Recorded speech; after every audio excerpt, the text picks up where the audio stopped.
समझिए, वो लोग कैसे हमारे सांसद हैं? वो अपराधी हैं जो 70 लाख की निर्धारित सीमा से ऊपर 500 करोड़, मैं तो कहता हूं मोदी तक ने 500 करोड़ से ऊपर खर्च किया आपने चुनाव में। ये कैसे सांसद है?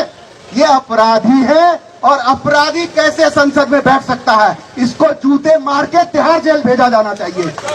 और मैं कहता हूं, देखिए, हम लोग जय भीम जय परशुराम से ऊपर उठिए।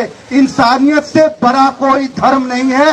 मैं ब्राह्मण हूं और मैं नृपेंद्र मिश्रा और अजीत डोभाल जैसे कुत्ते ब्राह्मणों का 5 साल से विरोध कर रहा हूं।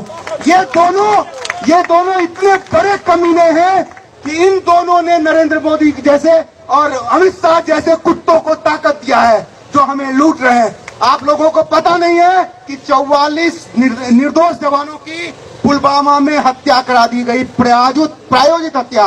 और उस हत्या के शोर में क्या हुआ आपको पता है? 50 साल के लिए अडानी को 6 हमारे अंतर्राष्ट्रीय एयरपोर्ट ठेका दे दिया गया। ये कौन सा लोकतंत्र है कि आप 5 साल तक, मुझे नहीं मिल सकता, बैंक के पैसे से गारंटी दी जाती है, मुझे एक एयरपोर्ट क्यों नहीं? मैं भी 26 साल से टेक्सटाइल सेक्टर में प्रबंधन देखता रहा हूं इस दिल्ली में, मैं एक एयरपोर्ट क्यों नहीं ले सकता? अडानी के बाप का है सारा चीज। और ये तो बहुत छोटा उदाहरण दे रहा हूं, इन सारी पार्टियों ने पूरे देश को 40 लाख करोड़ 5 साल में लूटा है। आप सोचिए, और किसी भी क्षेत्र में को रोजगार नहीं।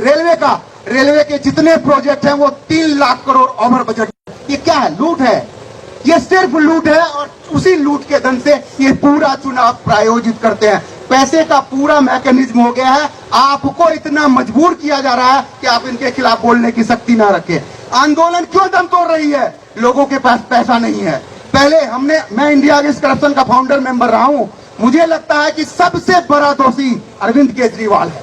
अरविंद केजरीवाल अगर हमारी तरह होता आज, तो ये सब गुंडे दोबारा चुनाव जीतना तो दूर, सब तिहाड़ जेल में होते। लेकिन इसने अपना सिर्फ पैसा बनाने, ये और मनीष सिसोदिया दोनों मिलके इतना पैसा बनाया, इनकी ब्रेन मैपिंग कराई है, लाई डिटेक्टर टेस्ट कराई है। ये लोग सबसे बड़े अपराधी हैं। मैं कहता हूं कि मैं एक सामान्य नागरिक हूं, क्या मैं जांच एजेंसी बन जाऊं? अरे मेरा आरोप है कि इन लोगों ने अवैध धन यहां से अमेरिका तक इनका नेक्सस है।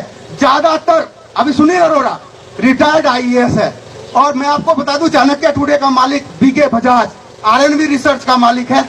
RNV ग्लोबल, जो वसुंधरा राजे गद्दी छोड़ते छोड़ते उसको सैकड़ों एकड़ जमीन दे गई RNV ग्लोबल इंस्टीट्यूट खोलने के लिए। ये क्या है? ये सारा नेक्सस है। ये सारा नेक्सस है कि आपके बच्चों को कुछ नहीं मिलेगा, आपका बच्चा सिर्फ इनकी गुलामी करेगा। रेलवे में मैं कहता हूं, मुझे 3 महीने के लिए रेल मिनिस्टर बना दीजिए, मैं 1 रुपया तनख्वाह नहीं लूंगा। मैं 8 लाख लोगों को नौकरी दूंगा। वो कौन होगा?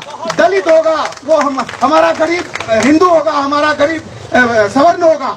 आज कोई दलित सवर्ण नहीं है। आज हर सच्चा नागरिक दलित है, और ये गद्दार लुटेरे सवर्ण है साले। मैं आपको बता दूं, मुझे इतना गुस्सा आ रहा है कि मैं क्या बताऊं आपको। श्रीमान जी, ठीक है, गुस्से में आदमी बहक जाता है, मैं मानता हूं, लेकिन ये लोग इससे भी ज्यादा के काबिल हैं। हम तो कहते हैं कि हम लोग इकट्ठा हों और संसद में घुसे, इन अपराधियों को जूते मारकर बाहर फेंके, इंग्लैंड की तरह। इंग्लैंड में ऐसे ही हुआ था, जब एक डिक्टेटर बोला था कि हम जो चाहेंगे वो करेंगे। नहीं, तुम कैसे करोगे यार? जनता जो चाहेगी वो करेगी। आपसे एक सांसद पूछने आता है, मुझे बताइए। मैंने इस चुनाव को इतनी नजदीक से देखा है। हमने एक बेहद ईमानदार व्यक्ति, डॉक्टर SN सिंह का नाम कोई सुने होंगे, 40 साल प्रोफेसर रहे वो दिल्ली यूनिवर्सिटी में, लॉ फैकल्टी के डीन रहे। नॉर्थ ईस्ट दिल्ली से हमने उनको लोकसभा उम्मीदवार बनाया। मैं खुद बांधा गया था, लेकिन इनकी चुनावी फर्जीवाड़ा को देख के मैं नहीं लड़ा, लेकिन उनको लड़ाया। मैं 20,000 व्यक्ति से खुद व्यक्तिगत रूप से मिला।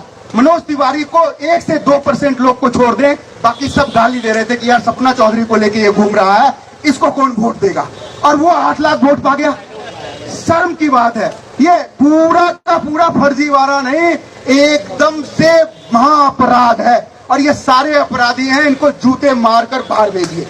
ठीक है, आप लोग सब जमा होइए। दूसरी बात कि आंदोलन को